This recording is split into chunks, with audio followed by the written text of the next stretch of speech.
निसर्गाची किमया बघा कशी असते. फणस नॉर्मली जून महिन्यात वटपौर्णिमेच्या वेळेस खायला येतात. त्यावेळेस पण फणसाला आमच्या फणस आला होते. आणि आता परत आता ऑक्टोबर चालू आहे बघा. म्हणजे जवळजवळ सप्टेंबरच्या ऑगस्टमध्येच याला फणस लागले असतील बघा परत.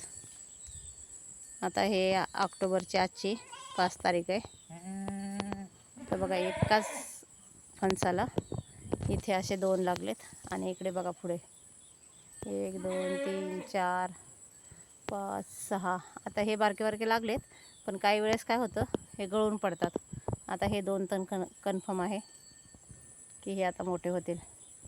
तर बघा फणसाला आमच्या 2दा फणस आले. वटपौर्णिमेच्या वेळेस पण आम्ही खाल्ले होते. एप्रिलमध्येच ह्या वेळेस लवकर येऊन गेले. आणि त्याच्यानंतर आता परत लागलेत बघा. ऑगस्टमध्ये लागले असते. एकाच ठिकाणी लागले तेवढे.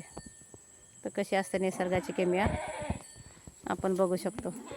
आणि यावेळेस बघा फणसाला पण फणस आलेत. आणि आंब्याच्या मोहरला पण आता ऑक्टोबरमध्ये मोहर आला आहे. तर अशी असते निसर्गाची किमया.